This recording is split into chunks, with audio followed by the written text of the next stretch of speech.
Happy Wednesday, Mount members. We are in the sanctuary. We're doing something a little different today for Bible study. And this is just a one-time showing at 12 on this Wednesday, this day before Thanksgiving. We're going to invite you to come back, and we're going to do something even in another short event tomorrow at 10 a.m. on Thanksgiving as well. Be a combination of some of your Thanksgivings and things that are important to you. Maybe an old video of a dance or a song, and then just a few short words, and I promise you they'll be very short, tomorrow at 10 a.m. So we invite you to come and to be with us. We're going to be closed on tomorrow, and we're going to be closed on Friday, and so there'll be no Friday feeding as well.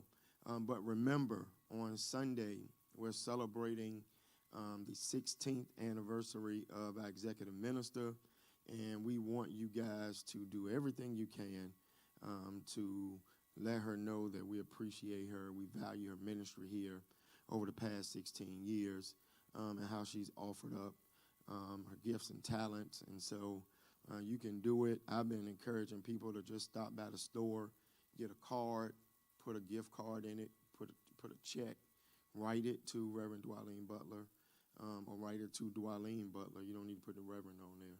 Bank doesn't care about that. Or you can get a gift card or whatever. Do something to show that you appreciate her. And then Sunday, Reverend Butler will, again, we'll culminate all of this on Sunday for worship. We'll culminate all of this on Sunday for worship. We're going to jump in our sharing for today, but I just want to get those announcements out of the way. We do invite you to jump on at the end of this sharing, 804-203-9011, 804-203-9011. Or if you got the Dial Pad app, just go to the app, sign on. We love for you to sign on so we can see you instead of just hearing from you. And so we will have a post-conversation for those of you who want to wrap up with us. But remember, those of you who are coming on now, tomorrow at 10 o'clock for 30 minutes or less or something of that nature, we're going to have a Thanksgiving Day presentation. Friday, the church will be closed. There'll be no Friday feeding.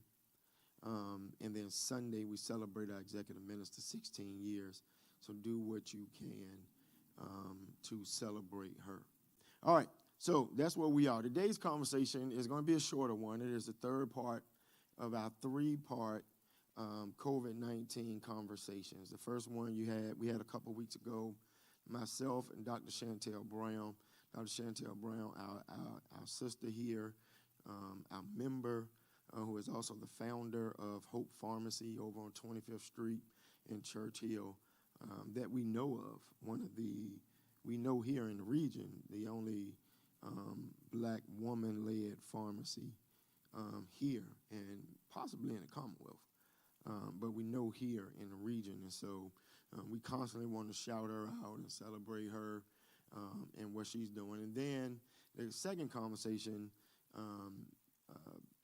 took place with Dr. Jessica Young Brown and Reverend Marvin Gilliam. Dr. Young Brown is the author of Making Space at the Well, and also a local therapist, clinician, professor, all of that good stuff. And then our friend Pastor Gilliam, former pastor of Mount Onai Baptist Church, current pastor of the Mount Carmel Baptist Church, and our brother here served several years as children and youth minister. What a great conversation they had about mental and emotional health. And then today, you're going to hear for a few minutes from our Brother Keith Caleb, who has been assigned to work with our children and youth here now, currently also a student at the Samuel DeWitt Proctor School of Theology, and Dr. Carla McLain, who is now an administrator at a local hospital.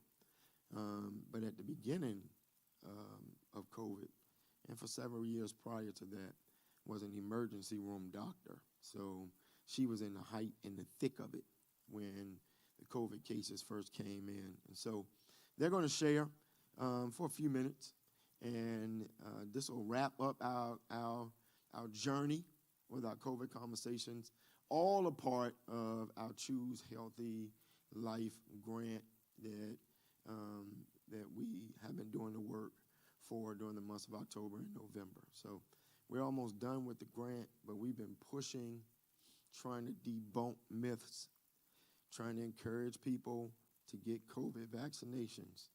And so I'm telling you, you still got time. All right, ages 5 through 11, they're able to get the vaccines now. I think about 10%, 15% in this area have their kids vaccinated, and we're trying to continue to see those numbers increase. Get that first shot, then that second shot. For those of you who are able to get the booster, and I think somebody told me this week now they are making the booster more widespread. So if you don't have the booster shot, you can go sign up, go to a local pharmacy, go talk to Dr. Brown at Hope Pharmacy, or go somewhere in your neighborhood. I think Henrico County still has walk-in appointments for booster shots. Get your booster shot, y'all. Only way we're going to be able to move back to some level of. And here's the good news. We are making a dent in this thing. We're making a dent in it. Let's go ahead and knock it out. All right? So hang on. After Dr. McLain and Brother Caleb finish, I'll come back real quickly, and then we'll move to our after Bible study phone call. Dr. McLain and Brother Caleb. Yeah, and if you could please share a brief bio that includes your educational journey and what it means to be an African-American medical doctor. Sure. So my educational background started in Louisiana, which is where I'm from. I went to college at Xavier University of Louisiana, majored in biology pre-med and minored in chemistry. I stayed in Louisiana for pretty much the duration of my education, going to Tulane School of Medicine, getting my doctorate of medicine, and then Tulane School of Public Health to get my master's of public health, and that was focusing in health systems management. And then did some postgraduate work at LSU in Louisiana, where I specialized in emergency medicine. Being an African American and medical doctor has really meant to be a representation for the African American community and be a voice for those who feel like they don't have one and don't know where to get health care and the resources to help themselves to remain healthy. And there's a second part of that question. So you spoke of being an inspiration to others. Who inspired you in the medical field? So my cousin was the only person in my family other than myself who was in medicine, and he went into neurology. And so that is kind of what sparked my interest of looking into medicine as far as my first person that kind of helped and mentored me. And from there, I just have so many others that I gained through going to Xavier University of Louisiana. It's great in putting African Americans in medical school, and so I got a lot of mentorship there as well. Awesome. Okay, how has the pandemic had an impact on your life, your family, and your career? Sure. So the pandemic has been, like so many others, affected pretty much every aspect of my life. It definitely affected my career, being in the emergency department and kind of working on the front lines of the pandemic. It was something changing every day as we kind of figured out how to care for patients with this new, virus that was unheard of at the time. And so that was stressful, and trying to really stay on top of that to make sure we're providing the best care to the patients. Also, my career was affected in the hours, the volume of patients that were coming in. Many patients were scared to come to the emergency department for fear of getting the coronavirus. So even patients who were having an emergency actually, would not come. So the volume in the emergency department and the hospital actually decreased. And so that affected our work, as a lot of people were cut off or hours were cut, so that affected shifts, and the shifts or the times that you did work, they were pretty long. They wanted to really decrease the exposure as much as they could when you were there. So there may be one doctor working, in the emergency department at any time. And so that was a great stressor and burden to really just be the only person at that time working for all of the patients that were coming in. That definitely kind of affected the career. A lot of my colleagues transitioned, out of working on the front lines and more into a telemedicine or health administration role, as I have done at this time as well.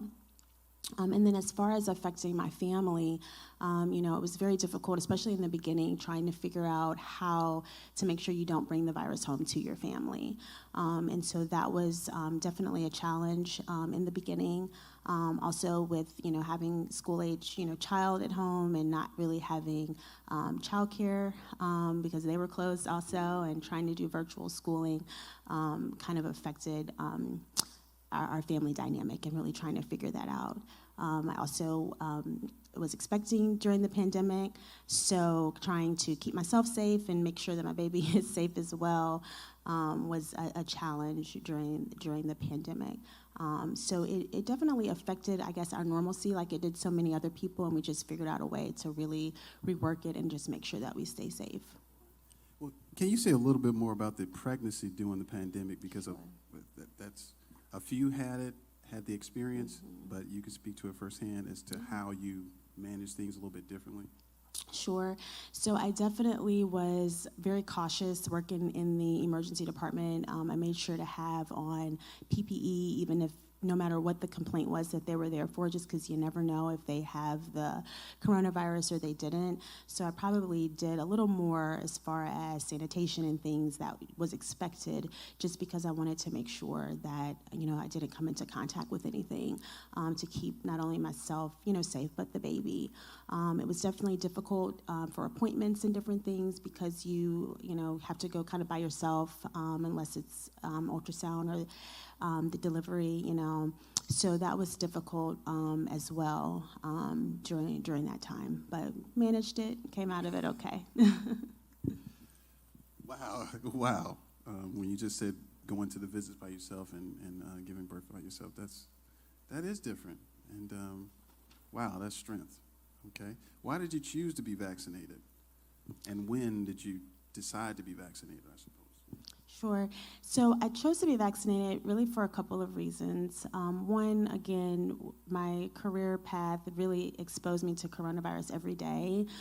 So I was really at a high risk of getting it, and I did not want to get it or bring it home to my family. So that was one of the main things of why I felt the importance of really getting it. And at the time that I was vaccinated, it really was only being offered to healthcare workers at that time. So I really wanted to take advantage of this, opportunity that we were given to really go ahead and get vaccinated, to really do my part to help our, more vulnerable population of people who were not able to get the vaccine at that time, and hopefully decrease the chance of the virus, spreading. I also got it because I wanted to make sure, again, being pregnant, that, I could do my part for my baby. Being in the emergency department, I saw many, pregnant women unfortunately come in who didn't have a great outcome because they had the coronavirus. So I chose to get my vaccine during the second trimester of my pregnancy. And at that time, not much research was done, for pregnant women. But it was very similar to, the vaccine was similar to other vaccines that had been given before, and pregnant women did fine with it, their babies did fine with it. And eventually the American College of Obstetrics and Gynecology went and supported it as well. And I knew, really at the end of the day, the risk of getting it was not good, and even if I don't know what the side effects could have been, it would have been better to get the vaccine than seeing the outcomes that I had previously with patients.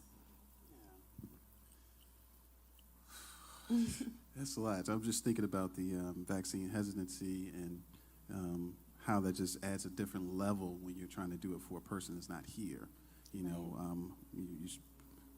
Did you give a little bit more scrutiny to it other than what you would normally do, or how far in your research did you go because you were expecting? Right. So I did wait until my second trimester. Normally during the first trimester is when a lot of organs and things are forming for the baby. So I did want to wait a little bit. And then also I waited until my second trimester because we weren't sure and still are not completely sure on how long the antibodies last in your body. And so I wanted some of them hopefully to pass over to my baby. And so I didn't want to wait too late, but I wanted to kind of get in that middle time where hopefully some would still pass over once I had him. What advice would you have for parents now that we have the next vaccine for, 5 to 11? What advice would you have for parents about considering why they should or Yeah, so I am pro-vaccine, and I think that everyone who is eligible to get the vaccine should receive it. I do encourage everyone, parents, to do your research, for yourself and for your children and family. But I believe that really at the end of it, you have to trust science and trust the people who have been trained and who have been studying and working on this virus and so many other viruses and vaccines for some time. And so you really just have to kind of step out on faith and do that. Similar to how when you come to the emergency department, you listen to me and what I'm telling you is best. Your surgeon who's working on your car, every aspect of your life, you really have to trust somebody else sometimes. And so that's really what I encourage parents to do, and have been encouraging all of the patients or people I come into contact with who ask me about the vaccine. I think that you should definitely, get the vaccine for that reason. And, really we're all just kind of here on earth in this space, breathing the same air, and we want to be able to continue that for ourselves and for generations to come. So we don't want a pandemic to come and, wipe us out. We want to be able to do our part to make sure that everyone is able to continue living here. And so if getting the vaccine is what we can do, I think that would be beneficial. do you think we will ever reach herd immunity? I think so. I hope so. I'll say that. We hope so. And finally, is there any mental health nugget you would like to share with those who are watching and listening? Sure. So, mental health is just as important actually as physical health. And so it's important to really stay in tune with your mental health and seek care just like you would go to your primary care for your physical health, needs. That can spill over if you have any mental issues or breakdowns, can spill over into your physical health and can lead to death, similar to other diseases that are affecting you. So I definitely would say reach out to someone, also for everyone to really check in on other people too, and not assume that everyone is doing okay. Even strong people need somebody to check in on them and just see if they need a sounding board or somebody to talk to, and then try to direct them to care, the hospital, especially if they are having some serious depression or suicidal thoughts. So because of the pandemic and all these other things, mental health is becoming a very popular topic because a lot of people are bringing more awareness to it. It's been prevalent for a long time, but awareness is up. What do you say to those who may not have health care to be able to afford access to a mental health provider? Sure. So every county has kind of a mental health crisis, and that's always where you can call for free to kind of get advice on where to go, regardless of what your insurance status is. Also, the emergency department is always a place where you can come no matter what your mental health issue is, and we have resources that we can give at that time. We have social workers who come to the emergency department to speak with you and really kind of advise you where to go from there based on if you have insurance or you don't. There's several resources in the community, and there's several places like Crossover Clinic here in the Richmond area, different places that can really be helpful for people who don't necessarily have insurance, and that's in both mental and physical health issues. And that's the Crossover Clinic that's on Cowardin. Yeah, they have a couple of locations actually, but yep, that's one of them. Awesome. Well, thank you. I always wondered what Crossover Clinic did, so now I know that that's a resource. All right. Well, thank you, Dr. McLain. You're welcome. Thank you for so taking much. the time. What a conversation, and we thank both of our members, of Dr. McLain, for participating and sharing and encouraging and empowering, and Brother Caleb as well for leading that conversation. Both of you know that we appreciate you, and we thank you for your time and being committed to helping us debunk the myths about COVID, and then to encourage and inform our members. we're going to jump on to our after Bible study call now. That's 804-203-9011, 804-203-9011. Go to your dial pad app. For those of you downloaded it, website I think is dialpad.com /SMZBC. And jump on with us afterward. You're going to hear some sick and shut-in updates and some announcements. For those of you who missed earlier, the church is closed tomorrow and Friday, but we are at 10 o'clock going to have a really quick Thanksgiving celebration. We've been asking you guys to get in those what are you grateful for statements, those Thanksgiving messages, and I'm thankful for those of you who have participated. So we'll have some music, we'll have those pieces that you guys have shared, and then I have a really, really, really quick message, something to think about as we go into the season of Thanksgiving. No Friday feeding. And remember, we celebrate our executive minister on Sunday. All right, I'm going to see you. For those of you who are watching by way of Facebook and YouTube, you got to sign off to get onto Dial Pad. Go to the app, call in 804-203-9011. For those of you who are not a part of our Mount family, happy Thanksgiving to you. And I pray that God blesses you tomorrow and for the rest of this year as you are reflecting and thanking God for who God is. I'll see the rest of y'all in a few minutes.